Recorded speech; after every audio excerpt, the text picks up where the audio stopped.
first thing is, why are they selling in the first place? And why haven't they achieved the same thing right now? What's preventing them from achieving their NOI right now? So there should always be, there usually is an underlying issue why it's not happening. So we have to find the exact reason before we offer the purchase price. Welcome to the Real Estate Mogul MD podcast.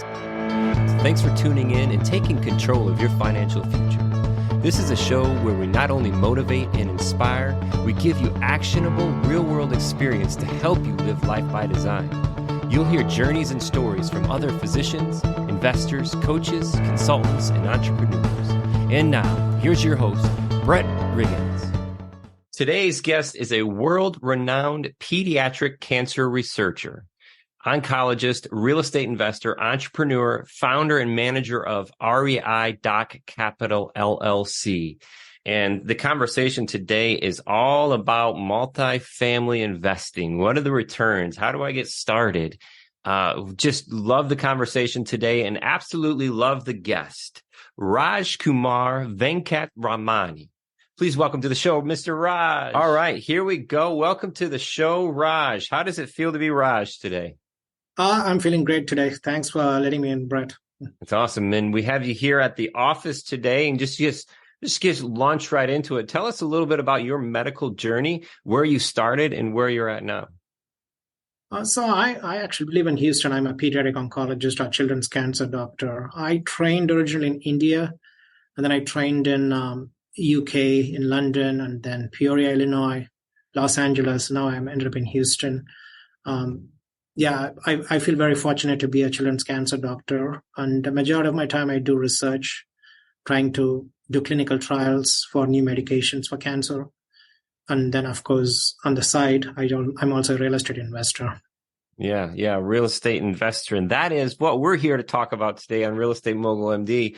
And as soon as you talk about children's cancer, research and development, I'm just so curious about all of that. Not on this show, though, but thank you so much for what you do to help so many people. And I know it's a challenge that we have faced and are facing, and hope to see, solutions, bigger solutions to it in the future. So thank you so much for what you've dedicated and given to this cause. Thanks. It's I'm fortunate to be in this field, and I feel very fortunate to be able to do what I'm doing. Awesome. And to get there, to do what you're doing with passion, and we've talked about this a lot on the show, is not being in a place where you have to practice, but being in a place where you want to practice. In a lot of ways that we can get there, through mindset, goal setting, time management. But the big one is investments. You've got this little thing called REI Doc Capital. What is that? So basically, my story is, of course, I already told you, I'm a researcher, cancer researcher. The most of my life, I was involved in publishing, finding new things, and those kinds of things. And as a doctor, your career is very set, right? So you, especially an academic doctor, you go and start as an assistant, professor, associate, become a professor, which I did. And then at some point you look back and say, hey, I've done everything right in my life. I'm not a big spender. I save most of the money I earn. And then I went back and looked at it and said, maybe I should be having more money in my retirement account at this point of time than what I'm having. What just happened? Because I'm not a lavish spender and those kinds of. Then I started thinking about why is it not happening. I've been saving. Everyone teaches you save. That's what you need to do. And then, of course, I put it in my 401k, the market and everything. So that's when I started thinking about, hey, there's something not right or something different I have to do. So that's when I started looking into real estate. Because when I first started, I started as a passive investor. I saw an ad for a syndication. I didn't even know what a syndication was, registered syndication. Then I went and invested that. This was back in 2017. And then I've been investing every year, seeing what happens and learn more about it. And then I thought, more doctors should know about this type of investment. Of course, I never tell physicians, don't invest in the stock market or don't do this thing. But everyone should have, as part of their diversified portfolio, some investment in real estate. So that's why I started this company, to help other physicians invest in pre-scrutinized investment opportunities, which I invest myself, and then I take to them and say, hey, this is a really good opportunity. Do you want to invest? So that's how this company started. REI Doc Capital. And is it based primarily around limited partnerships in syndications?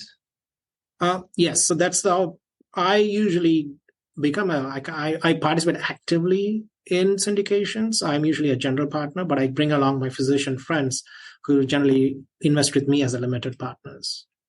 And a question for you, Raj, would be, as a general part, so the setup of a syndication where we're just roughly speaking, it's where we're pooling money together to invest in multifamilies typically. Mm-hmm. And in those scenarios, we have sponsors, we have general partners, we have limited partners. Did I miss anything? Because the operator is typically one of the general partners, right? Mm-hmm. Yeah. So, of course, there are various, any syndication or any big real estate opportunity involves multiple people coming together, right? So one person cannot do, these are 50, 60, $70 million businesses. So each person brings in their own unique talent, and then they come together to operate this business. So, of course, there are general partners usually are the people who are actively doing this syndication. They are responsible for making sure the business is running properly. They also take the risks. They sign on the loan, those kinds of things. And general partners, there are different kinds of people. Some people do very good asset management. Some people are very good at investor relations, raising money for it. Some people are very good at finding a deal, negotiating, putting the deal under contract. So all these people come together. That's a general partnership. The advantage of the limited partners are people who generally don't have a lot of time, or they're not interested in doing another job in their life, right? So they're already doing something which they're passionate about, similar to doctors, but they want to diversify, and they can put in the money into these kind of investments, and then they get the advantages of, they get tax advantages, they get higher returns, they can diversify the portfolio without the risk of being responsible for the specific property. So that's why they're called limited, because they are not responsible for the property. Something happens, people cannot come after their own assets. So their assets are protected, and they can invest in these opportunities. And that was kind of like where you started. So are there any other types of real estate investments that you have done or you're currently doing besides your residential home, your personal homestead? So I first started as a passive investor. I do own some rental properties here in Houston, which direct ownership. I have about 7 properties, but that's managed completely by a property manager. I don't do a lot of active stuff. And what I quickly realized is whether you have 7 properties or 70 properties or 700 properties, the amount of effort required is very similar. But scaling to a higher thing gives you more returns for the amount of time you spend. So that's why I haven't expanded beyond the 7, because I said I stopped there, because then I said, instead of doing this, spending so much time on the 7 properties, I would rather spend time on 70 or 700 properties at a time. So that's how I evolved. I still own those properties, the cash flow, but I don't spend much time on it. I just give the management to someone else. Yeah. And I think, for me, that's where we cut our teeth, learning, sweat equity.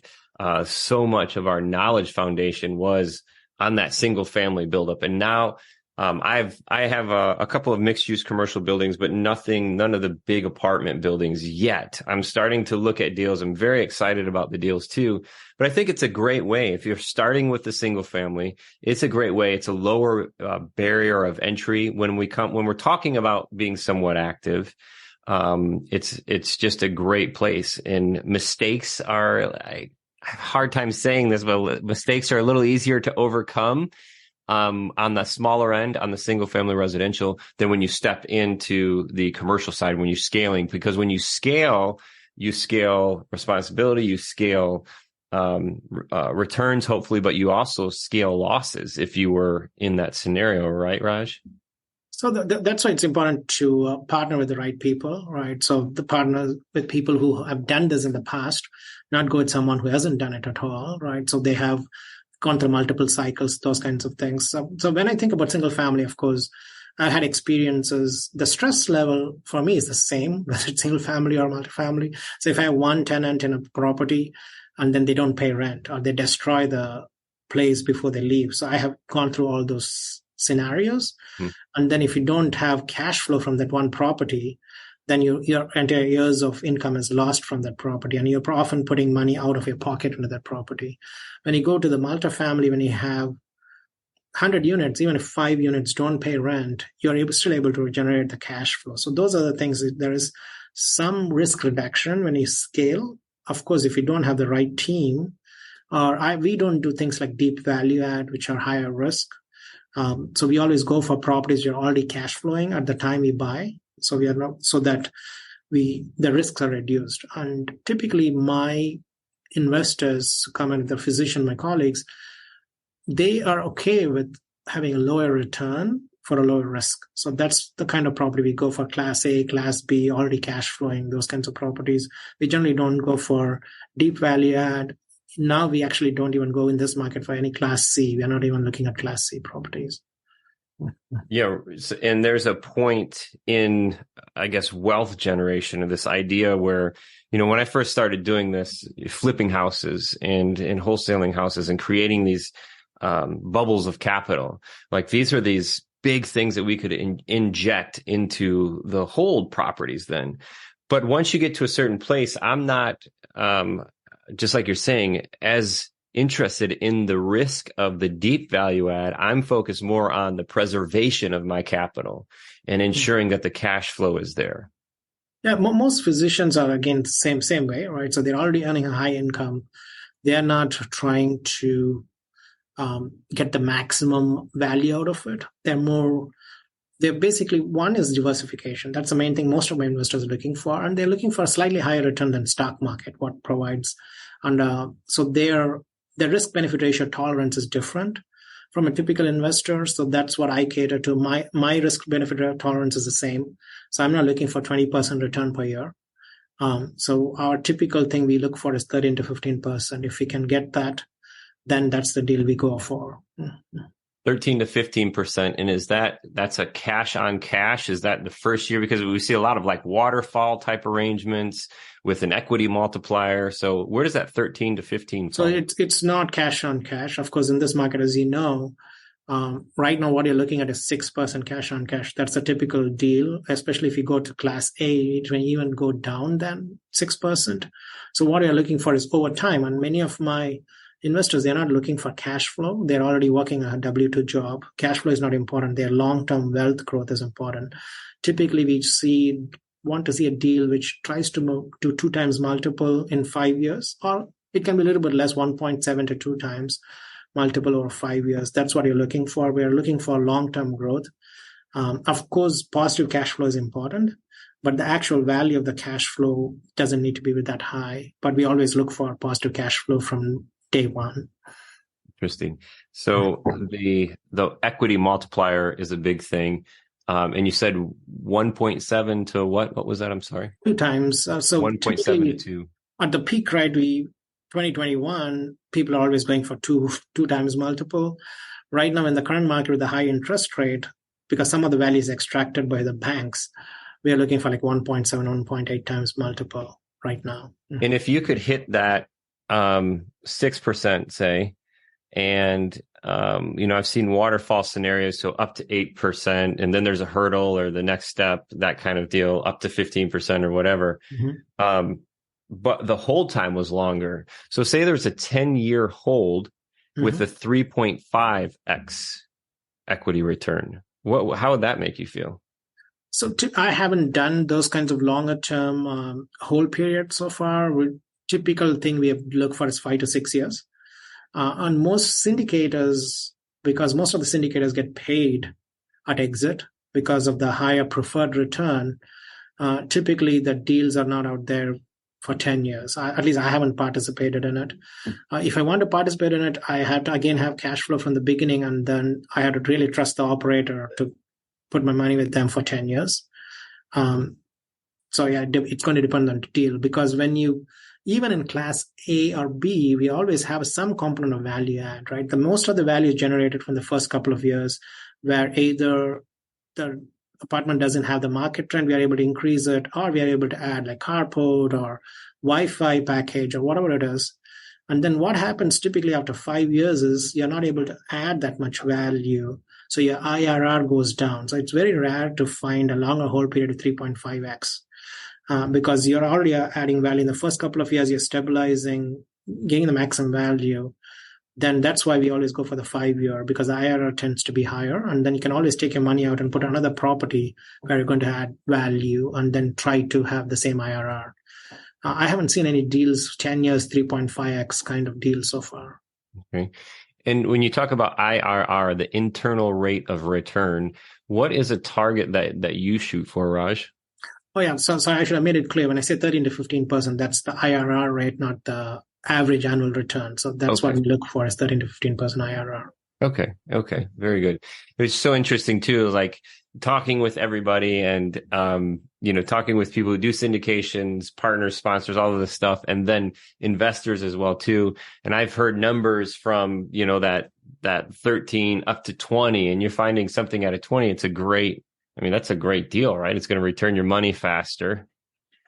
Again, it depends, right? So when you do this long enough, you realize that those numbers are based on what someone puts in the Excel projections. Projections. So I can make the same deal, say instead of 3% annual increase in rent, I can put it 4%. It's going to jump from 15 to 20% IRR. So you have to know the assumptions behind the numbers. So a lot of people, when they first start, they compare two deals and say, hey, this one says 15%, this one says 20%. They inherently think the 20% is better. But you have to go behind the scene and say, wait, what assumptions are they making? How much leverage are they using? What is the risk, right? Of course, there could be a 20% deal. Typically, what I have found in my own experience is the higher the return, the higher the risks of the thing. So we have to see how they are adjusting for the risk. What are they assuming when they put out the numbers? Yeah, and that's great. And getting into vetting the jockey and not the horse, but you still have to vet the horse. You still have to do all of this stuff getting into it. And understanding, we just looked at 96 units yesterday, and it was great exercise. A friend of mine, Noel Parnell, he's with Crown Capital, was just a great exercise walking me through it. It was so fascinating to get in because you're literally checking all this stuff. And then I want to ask, hey, just because it's in this model, let me look at the trailing 12. Let me look at the bank accounts and make sure this stuff aligns. Like there's so much that goes into an accurate underwriting process.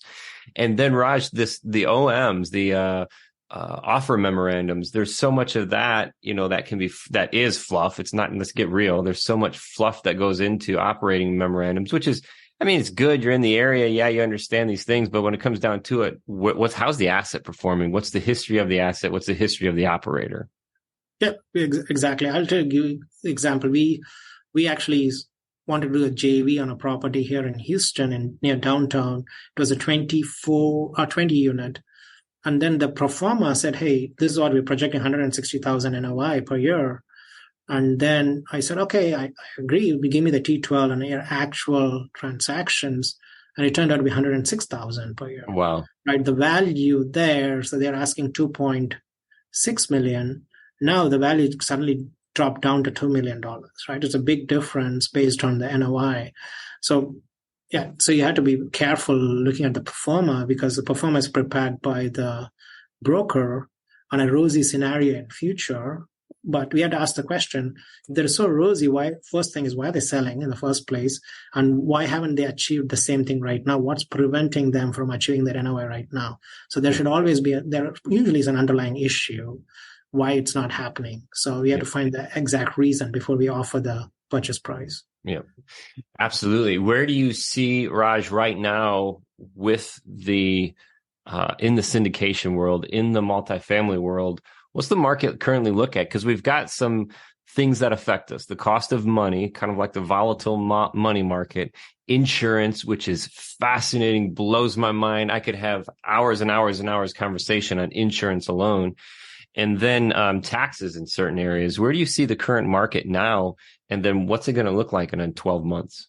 So people have been predicting that at this time, right, towards the beginning of the year, they said, hey, you're going to get good deals end of the year. just wait. So far, it hasn't happened, at least the way I see it. Of course, there are some distressed deals out there which have to sell, but the people who don't have to sell they're putting on the market, they're still expecting a lot higher than based on the interest rate, insurance rate, whatever it is.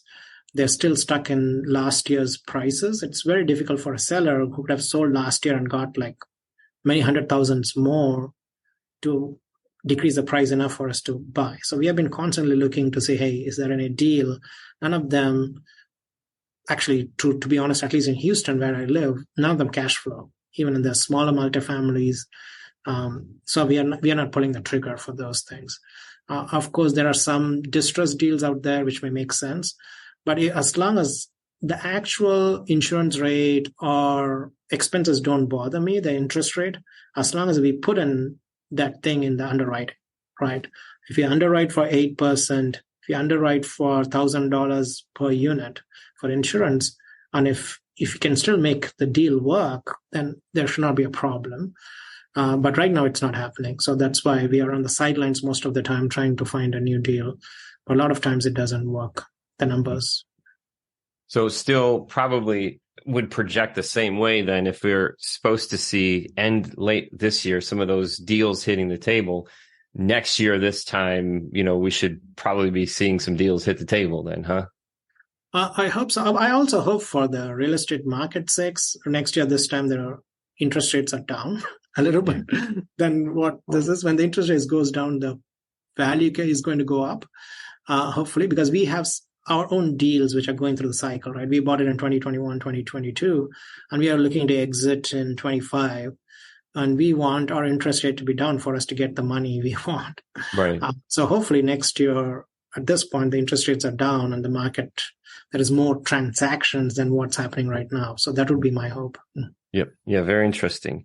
Mm-hmm. What would you tell somebody who is just starting, a physician out there listening today who hears other physicians talking about syndications, talking about multifamily, want to get into being a limited partner? Where do you suggest they start? So, yeah, I always suggest starting as a limited partner. Limited partner is basically you're putting your money, investing your money in a deal, and then basically getting the cash flow and returns, right? So for physicians, first thing is there are a lot of options out there.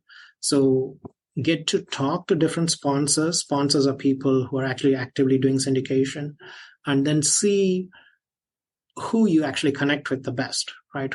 Their values, the way they explain things, the way are they promising too much, those kinds of things. You have to always talk to people. In some ways, this is a trust-based industry rather than the numbers. You can talk about numbers all the time and you can look at the numbers, but when you're just starting out, as I said, you may not know what they're projecting, whether it's true or not. So always talk to different sponsors, see who you connect with, trust it, and then start with small, like $50,000 investment, and then start learning about the industry. So that's what I would do for as a physician who just wants to invest or wants to, even if they want to become active. Real estate syndicators always start as an LP, passive, and learn the system. Right.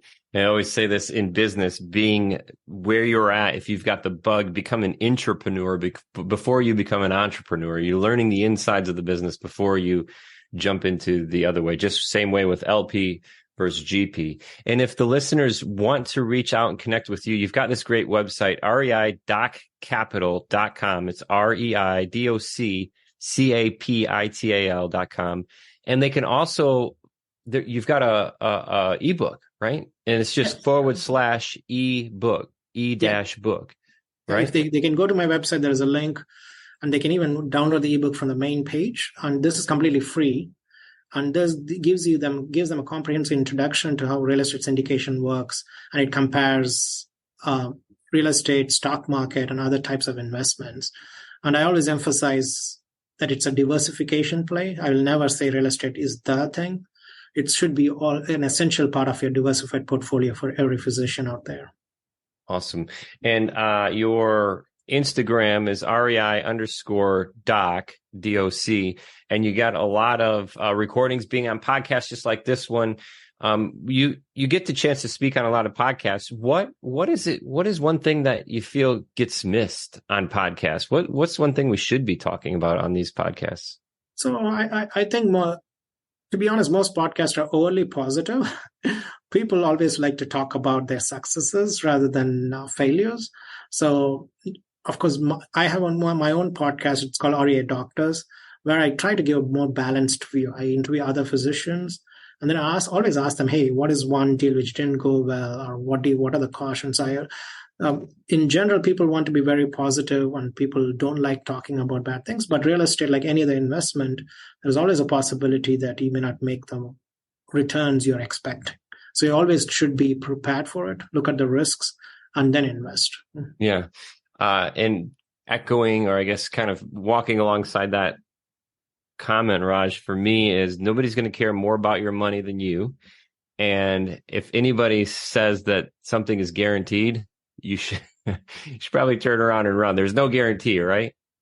Yes, definitely. Of course, I don't think anyone out there wants to knowingly promote falsehoods, but people in general tend to be very positive people, and then they believe that it's going to happen.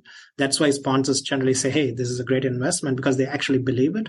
Yep. But there is always a possibility that it may not work out. So you should be prepared for it when you invest. Yep, absolutely. And in my experience, and still to this day, no matter how much we prepare, anticipate, all of that stuff is going to happen. Like there are people in this world that just fascinate me with the choices they make. And unfortunately, when you're a leader, you pull the weight, you pull the negative piece. When you're the one paying the bills, guess what? You still have to pay the bills no matter what happens down line. So, never get away from it, but there's a reason why we do it. It's because there's more positive than there is negative. At the same time, that negative is going to be there. And if you're working with a sponsor, another investor who has a good salesman skill, for me, I'm very passionate about what I do, Raj.